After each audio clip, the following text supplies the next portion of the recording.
All right, y'all, part 157. Excuse the noise. My neighbor playing music. I'm never going to stop because of what somebody else doing. I just handle my business. But my neighbor is playing music. So I had left off at 156 explaining my charges and how they went. So they ran all my charges consecutive and concurrent. And I had also had a fight with a girl that was pregnant. Her name was Michelle.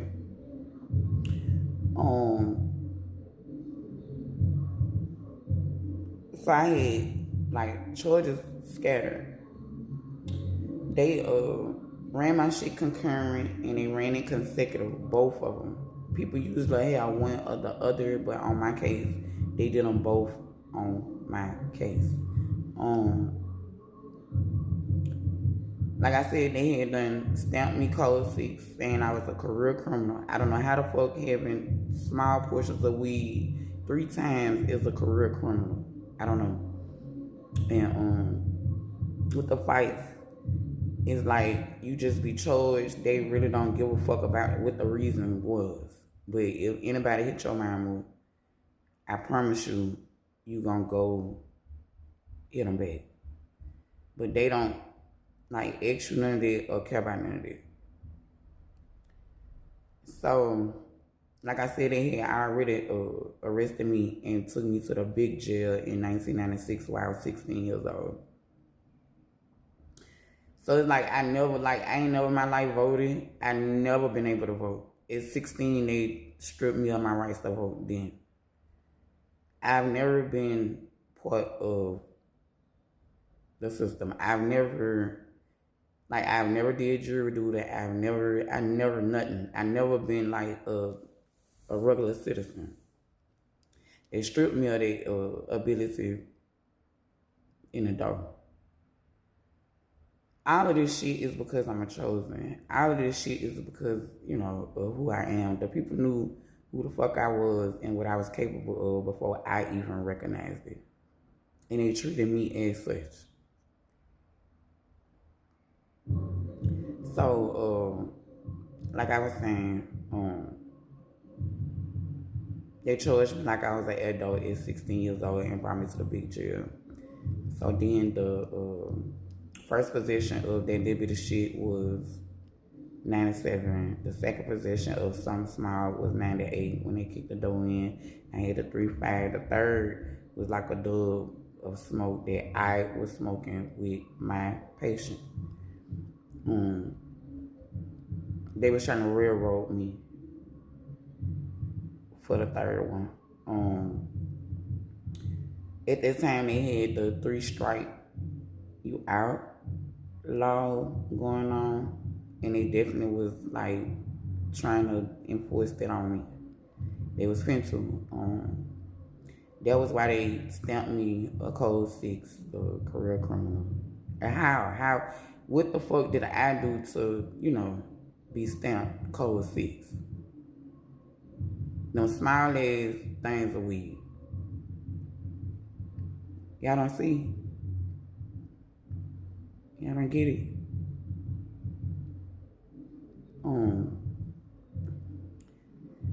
So, like I said, they did my case consecutive and concurrent, and they was gonna railroad me. They had everything in the same courts, and they presented it all to me.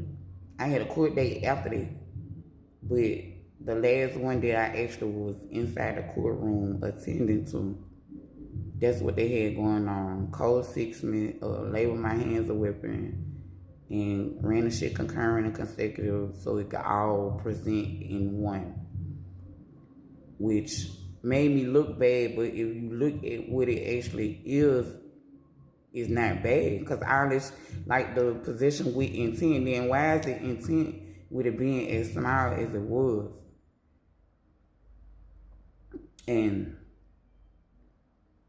like how the other ones is intent when you could visibly, like the other 2 charges, it was burnt blunts where you literally could see that it had been smoked. It was like burnt weed blunts. in what they caught. But that's what they did me. And they was really gonna like fuck clean over me with that little bit of shit. They did it to a lot of people. A lot of chosen ones. They in prison now. I was gonna be one of them. So I ran. I went in exile.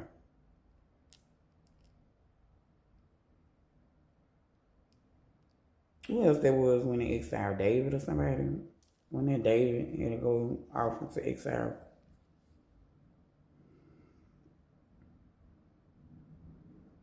Yeah. So with me being in exile, first off, I'm a female. Secondly, I hadn't been to Atlanta never until Katrina happened. All of my family had done left and went back home, and I was here alone. Not a single family member whatsoever. And I couldn't utilize my name. I really can't tell you how I made it. Well, I could tell you how I made it. But I thank God for them girls. The girls that I worked with. I really want to tell them how much I love them. And the truth about the role that they played in my life. Because while it was going on, I made it seem as if they like needed me. But the truth of the matter is, I needed them, and I wouldn't have made it without them. I didn't have no family, and my family knew that was going on. They didn't send me a dime, a dollar, nothing. They weren't even calling and checking up on me. They was calling, but they was calling for shit from me.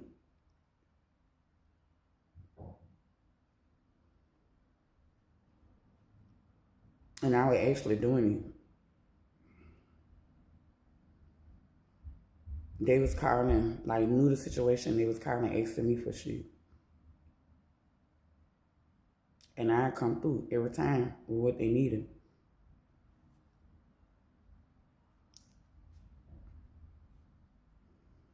Even with me being there for them and sending what they need, whether it was Western Union, whatever, they still ain't called to like check on me.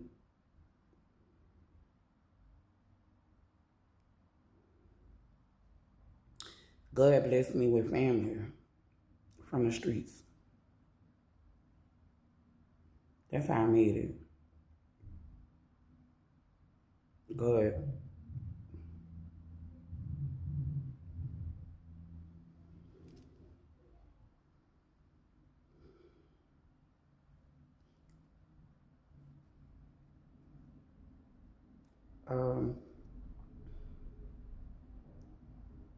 So yeah, I'm not ashamed for nothing I ever did.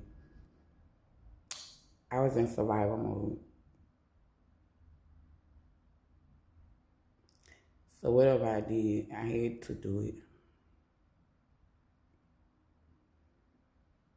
So yeah, I could never be ashamed by what I did. And then I wasn't even bad to begin with.